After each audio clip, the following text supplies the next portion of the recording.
This is the Aftermarket Radio Network.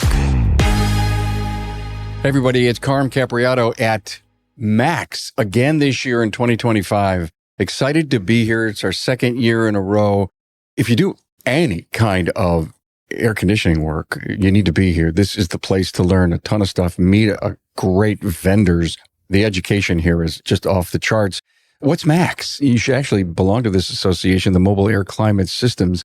And why do they say mobile? Because it's not commercial. It's not a part of a big building. If the vehicle's on the road and it gets around, it's mobile. That's why it's called Max.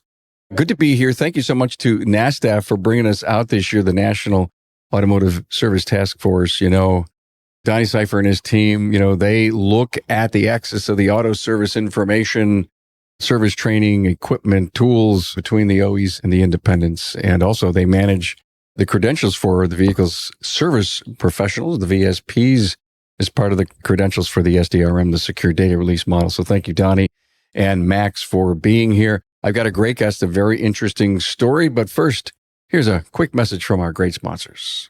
Hey, I also want to thank Honeywell and Cora for having us here at the 45th Annual Max Conference here in Orlando. Great people, and we appreciate them sponsoring us to be here. More than 16% of light-duty vehicles on the road are EV and hybrid. Is your shop ready to safely and properly service them? Get your shop trained and equipped to service hybrid and EV vehicles with NAPA Autotech's innovative EV-ready Level 1 high-voltage awareness and maintenance training. Hey, let's face it, your shop management system is the most critical tool in your shop, and NAPA Trax will move your shop into the SMS fast lane with on-site training, 6 days a week support, and local representation. Find NAPA Trax on the web at napatracs.com.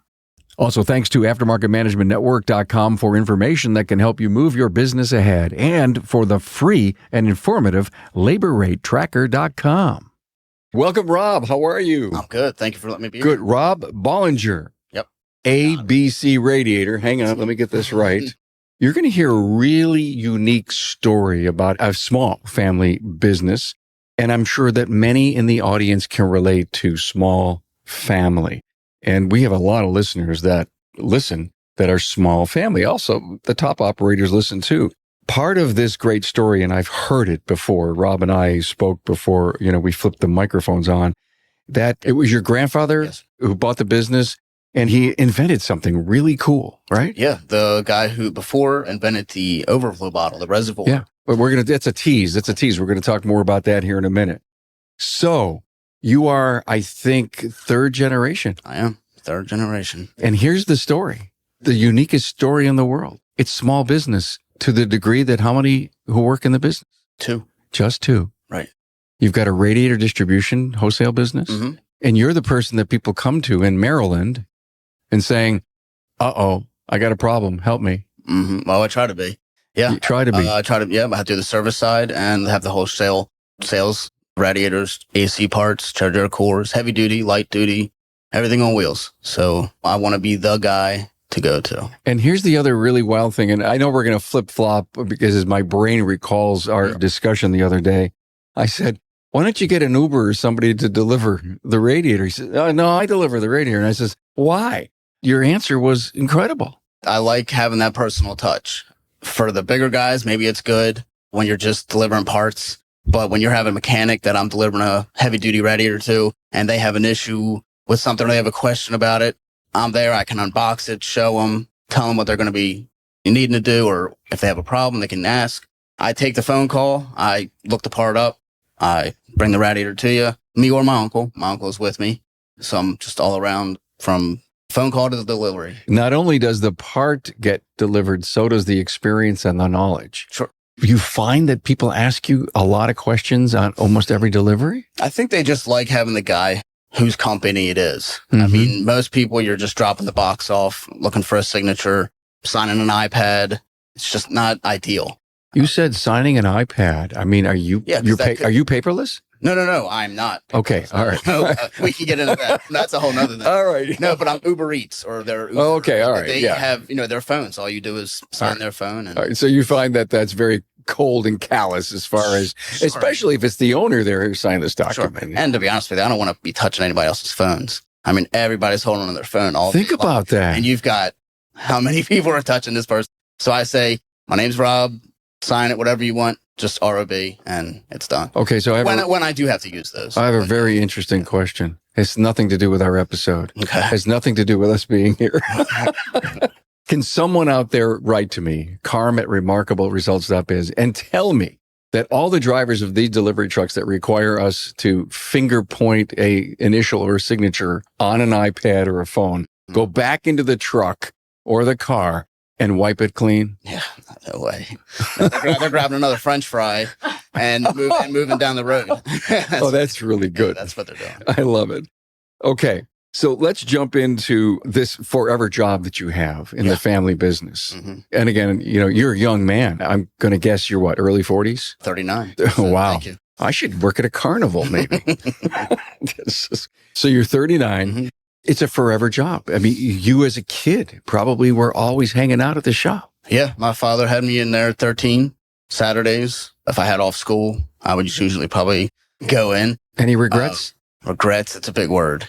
Sure. Yeah. I don't think anybody can live without any regrets. Yeah. So, but I mean, there's certain things. You're always there. And did you, maybe you could have played ball with the guys at the school? Sure. Or gone some sort of vacation that I didn't go on. Or Okay. I've seen a lot that a lot of kids probably didn't have to see because I'm in the inner city. I'm in downtown Baltimore. That comes with a lot of stuff. Yeah. But my dad did a good job, taking care of me and directing me and telling me what I'm seeing and all that kind of stuff. I had a certain way to act. Listen, I had the same thing. Our business was a block away from home, and I was always at the business. I don't have any regrets. I really don't. I learned a ton of stuff. I was active back in the day. No cell phones, no computers, 3 channels on the TV. What were you going to do but be outdoors and doing something? Yeah. Was I good in sports? No, because I never played it. Yeah, and I guess in that sense, no regrets. But I did like being there. And I knew from an early age I wanted to work for myself as early as I'd say high school. At least when everybody was planning for their college or what they were going to be doing, I knew I was not a college guy. So I'm glad I don't regret that, not having that experience at all. Sure. I'm glad I got out there and immediately made money, and as much as my dad let me. Oh, that's another story for another time, another day. Yeah. You never get what you think you're worth. Yeah. Someday this is all going to be yours. Right. Yeah, there's a carrot you're following. I know. Yeah, so I don't regret that at all. I did like being there. Yeah, a forever job. So let's jump in really quick about the coolant reservoir bottle. I love this story because everybody in the world can relate to this. Absolutely. Yeah. Actually, what he really invented on the radiator cap, you have 2 gaskets. He put that extra seal in there to make the system now vacuum pressured. So when you go low on your coolant, it's being sucked out of a bottle. I actually did bring a picture that we have Really? of the actual tank. No. Yeah. The actual patent. Is it on your numbers, phone? It is. When we're all done, I'd love to see it. Absolutely. Yeah. That's what he did. I know we talked about it a little before, but I don't remember exactly who he sold it to, but I think it was somebody like from the Daimler company. Okay. Like I said, he wasn't a millionaire off of it. It was more one of those probably, it looks good, I'll just buy that kind of But did he idea. patent it? He did. He did have patent He numbers. did patent it and he sold a patent. Correct. But he was smart enough to get a patent. Sure. Yeah. Yeah. He's got a couple patents on it. I think there was a U.S. patent and a Canada patent. Do you recall any part of the story where it came to him, he was racking his brain figuring out how that whole vacuum thing and the extra seal would work? I find that to be a fabulous... I don't know his mind behind it, I'll be honest. Okay. But I would assume that he just knew instead of people having to be stuck on the road and you're completely out, we need to get some way to, how do we get coolant to another area? And we'll put a tank on and it's glass.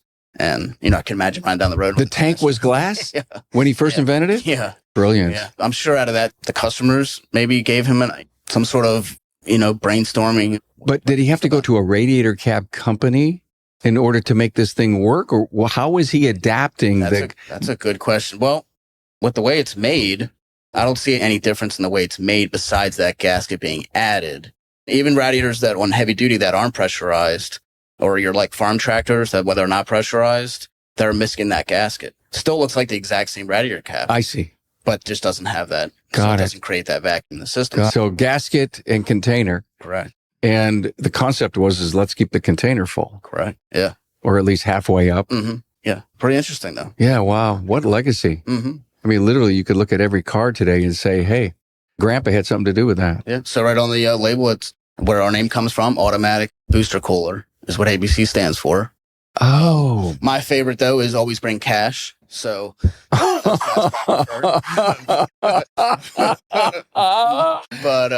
not too many people carry it these days. But if they can, yeah. I bought a cup of coffee on our way here. I knew, but I just wanted to break a 20 because I put 20s in my wallet, and I wanted to break a 20. And the lady said for $3.84 some cents, she goes, "We only take card." No kidding. Yeah, I mean the younger generations don't know cash. Yeah. Yeah, I have places around me that don't take cash at all. And they have signs on the door now that say we are a cashless business, which I couldn't imagine doing that. That's not for me. It's not for you, huh? Not for me. And why? Cash is king. I can make a better deal on certain things. I see. If I know the customer and it's a old guy, old lady, you can see that they're struggling a little bit. Yeah. Well, maybe I can do it for a little less if you're giving me cash. I see. As opposed to full amount with credit card now. I see. You know? Yeah. EVs and other high-voltage vehicles are changing the automotive landscape. Is your shop ready? With more than 16% of these light-duty vehicles on the road, you will have many opportunities to service them, but you must do safely and properly.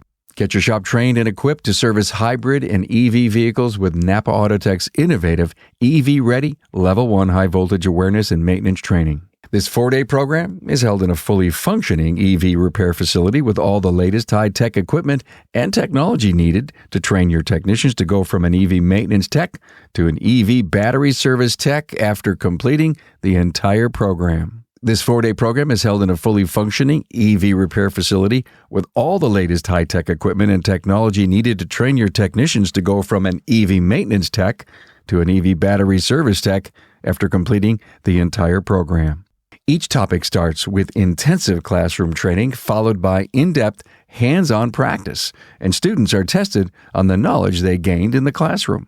Technicians will learn on various hybrid and EV vehicles such as Tesla, Toyota, GM, Ford, Hyundai, and Nissan. This will allow them to make educated decisions on equipment needed in their own shop to perform repairs.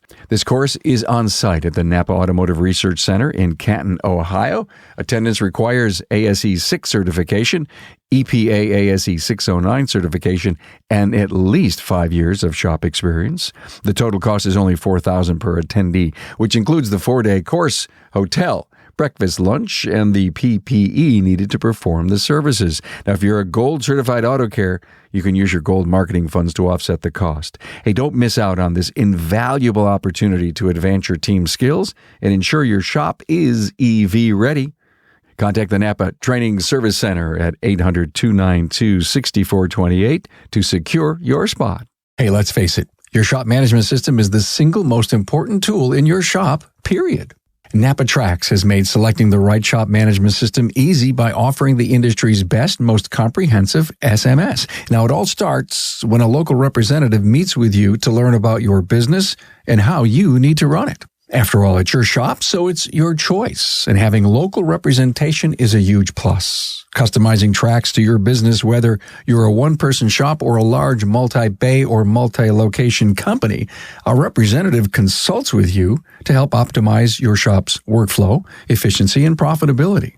Trax always has the flexibility to do business how you need to do it, which means it can also grow as your business grows. And unlike the other guys, we'll be there for you after installation with the best training and support in the business. Yes, a learning management system tailored to each role in your company.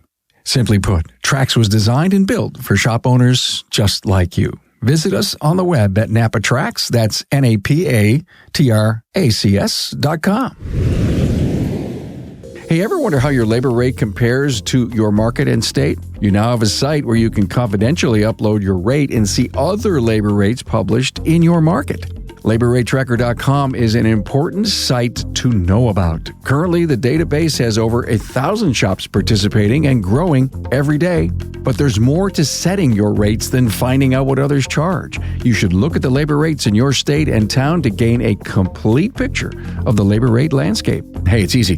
Get market intelligence like never before at LaborRateTracker.com. Don't get me started on the restaurants that are upcharging because I use my credit card. I don't want to start on that. Because we've been using our credit cards in restaurants for years, and all of a sudden, I know there's some law things going on. There's some symbolism in it. I know there's a lot of people that are pissed that are customers of restaurants, but I'm finding more and more of them are going away from it. Mm-hmm. I mean, if credit card fees, I don't believe have gone up. Will you take a credit card? Absolutely. You still will? Yeah, Okay. Visa, MasterCard, no Discovery. All right. The other interesting part is the legacy of the business. 97 years old. Mm-hmm. Your grandpa bought it in 71 because he worked there. But your grandpa was a welder. Correct. Yeah, I'm sure many of your listeners know Bethlehem Steel. He worked there forever and got good at welding. ABC Radiator turned into ABC Radiator and Welding. So he was doing a lot of welding at the shop, and then slowly started adapting the air conditioning, especially that got bigger when my dad and uncle took over the air conditioning side. Now I would just go buy ABC Radiator and air conditioning. You lost your dad a few years ago? 2019. In 2019. Any legacy that the family or that he passed down to you that you still use today? I would say just be honest with your customer. Don't look just to make the money. If you're building a relationship, that'll stay with you and that'll keep your name good. People will come back and then you'll get better referrals and stuff like that. I'm hearing the word trust. Yeah, absolutely. I don't look to get over on anybody because if you're coming back the second time, now I'm working for free. So you try to be honest the first time, and that's when you're making your money. So you're a specialty shop. Do you see the future of having more only do air? I would say no. I don't think so. I think that's either going to stay in the dealerships or the independent shops. Right. I don't see they're going to be switching over to just doing air. Independent shops pick up the phone and say, "Hey, Rob, help me out with this." Absolutely. Okay. Yeah, plenty. Okay, that's great. Good news that you're reaching out. Do they know you from Legacy, or do you go out and knock on a door and say, "Hey, I'm down the road"? They'll either know me from somebody else, or if they bought a radiator from me, they'll know me that way. Got it. I have an in as well that way. Do you do business with all the radiator manufacturers? All of them? No. Yeah. Okay. But a lot of them. A lot of them. What's changing in that world? Quality, I think, and paying for it and having the people wanting to pay for it is huge. Do the job once, huh? I have more price shopping than ever, which is the hard thing, which makes my job a little harder in selling the right part or, the best part. So why are we trying to shortcut all day long today? The dollar. Yeah. Everybody's either looking to save or make in another kind of way. Save or make. Whew. So the wholesale business, mm-hmm. Do you like it more than the repair? Probably as I'm getting older. Yeah.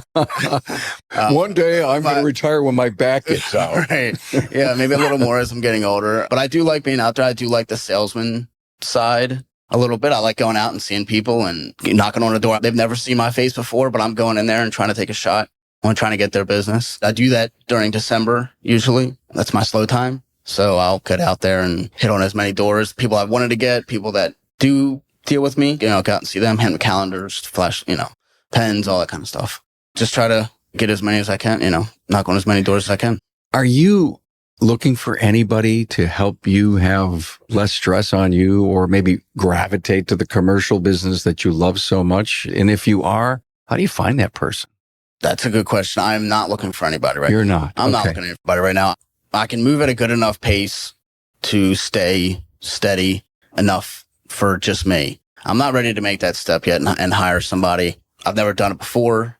I don't know if I can afford it. It seems like there's a bunch of steps involved in that. That person would have to pay for themselves somehow. Yeah, that I don't want to get into right now. And like I said, I get it. I feel good enough. I can move around pretty good. I work out. I take care of myself. Yeah, I mean, you're a golfer. By the way, if you don't see this guy, you look like you got a six-pack under there somewhere. I'm just assuming. I do all right. You're in really good shape. I said, when he came in the studio here, I said, "So how long you been here?" And he goes, "Since Tuesday." Now here's today, Thursday, when the conference is starting. And I said, "So what have you done since Tuesday?" And he says, "Golf." Hitting them balls. Hit it and go find it and hit it again. You shot an 84. Shot an 84. Yeah, I played golf. You played twice on what, Wednesday? On Wednesday, yeah. Started at 8 o'clock, teed off, played 18 holes, and then we had our outing at 1 o'clock. Mm-hmm. Made that. What did you shoot at the outing? Well, that was, they call it shotgun. Was that a scramble? Best ball, a scramble? Yeah, okay. So don't know exactly what, but we used some of my shots. So you did? Oh, that's always good. Yeah, right. We didn't win. There's all kinds of rules that you just have to at least use 2 of every person in the foursome shot. Right. Yeah, exactly. Okay. Yeah. And whenever they would have me on a scramble like that, you go last. I was always, oh my God. When I'd hit a decent shot and it would go straight, I'd say, "Please use my ball." Because even though it's not the closest, we'll save you for the green. We'll save you for the green. I really did back in the day. And I still have the clubs in the basement. I could probably. I love it. I love everything about it. The pressure you can put on yourself, I love it. So that's the motivation to get somebody to come in and help you so you can golf more, huh? What's the biggest challenges going on in our whole AC world today? Do you see a fleet of changes coming? I would say changes of maybe people having the right information on what they're doing, because we're so electronically involved in the repair side. You have codes going on, constant computers talking back and forth about what's going on in the system and trying to keep certain temperatures and see certain levels and a certain flow rate. Knowing how all that works, like your question before, how many repair places are going to go into air conditioning alone? Well, you have to know a lot, and it's only getting worse. I mean, when you have your batteries now being cooled by the flow of Freon, that's a big change. That's the biggest thing. It's just knowing exactly what you're fooling with. It's not your grandfather's air conditioning system. I love it. Anymore, or my grandfather's air conditioning system. Not anymore. Yeah, Boy, he would be just probably blown over, wouldn't he? Yeah.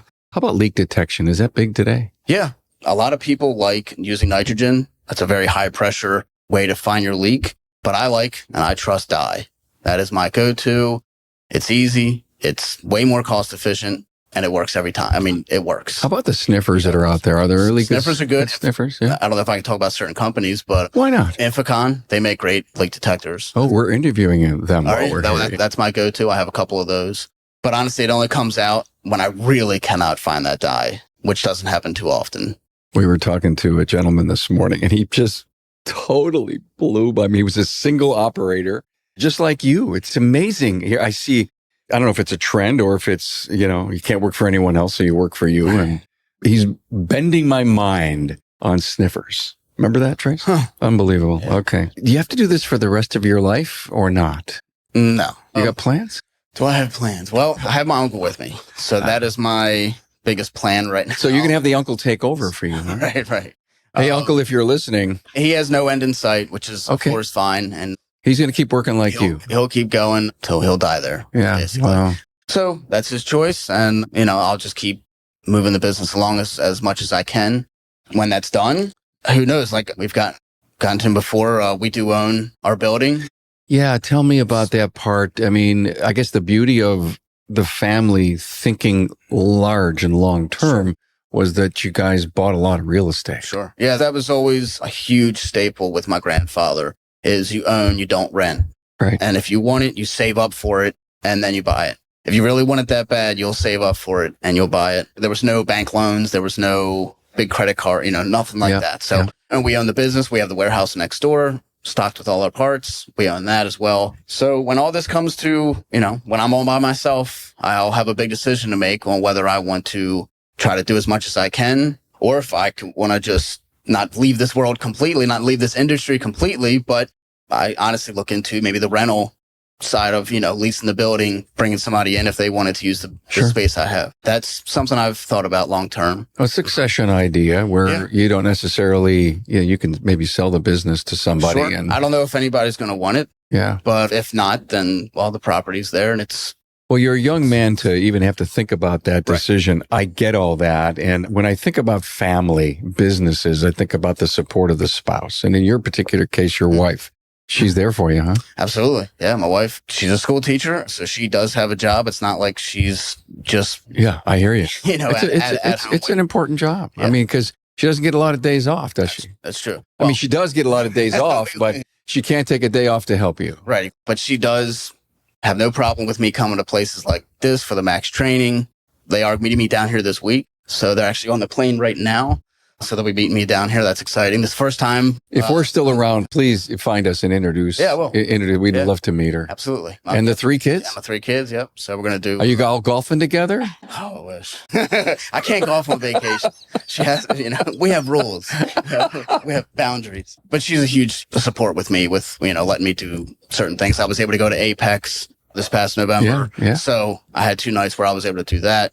Nice. But it's all for a good cause. And you're continuing to train. So give me an idea of what classes. I mean, the laundry list of classes here is really off the charts. What are you going to pick up on? Well, I think what's good right now is the stuff on the new Freons coming out. Yeah. 444, seeing where that's going to come into play here and really change the game. Because 1234, it just seems like it kind of came and went. Yeah. It's still here, obviously, but blink and it's gone. If we're already switching into something else, so it's just more cost effective. I'm supposed to get colder faster. New and improved, sure. That's all good as long as everybody can, like I said, know what we're doing and putting the right stuff and not contaminating our systems. Will you look at all the vendors and all the new equipment that's out? Oh, absolutely. Yeah, I want to go see Rob. Are you like a kid in a candy store? Oh, it's like almost going to Home Depot sometimes. You can't be just 5 minutes. There's no in and out. I'm going to browse, baby. Just leave me alone. Right. Honey, you touched almost every tool. Really? Well, I'm going back for now, too. Yeah, so I love the trade show. Everybody here is great. I love walking through, talking to people. The people there seem like they like talking about what they're doing. I mean, they're here for a reason. Their new stuff's coming out pretty cool. Yeah, it's a cool conference. I mean, it is so cutting edge on the vendor floor. We were here last year. We did some videos, and I was just kind of mind blown to see some of the equipment and what it does, and how computerized and electronic, and how much logic is built into these things today. Yeah, it's almost like we need like an AI repair system. Scared. I mean, that's coming. Yeah, that's coming. I mean, how good these code readers are now, even just telling you what to look for, where to go with all this stuff. It's wild. I had a blast. This was a great story. This was fun. I mean, we laughed a little bit. We heard about your great background. Just an amazing, small, unique story of a very, very, very small family business. But he loves it. He's great at it. He wants to continue it. You've got some security and rental property. You got a loving wife at home that lets you do your thing. You got great customers. Wow. Yep. We all grow up. We can be like you. All gas, no brakes. Yeah. You know what? That could be the title of the episode. All gas, no brakes. I love it. It's yours. Rob Bollinger from ABC Radiator out in Maryland. Yeah, thank you guys for Thanks for the hat, my friend. Thank you very Appreciate much. it. It was a great story. Yep. Appreciate it. Thanks for being on board to listen and learn from the premier automotive aftermarket podcast. Until next time.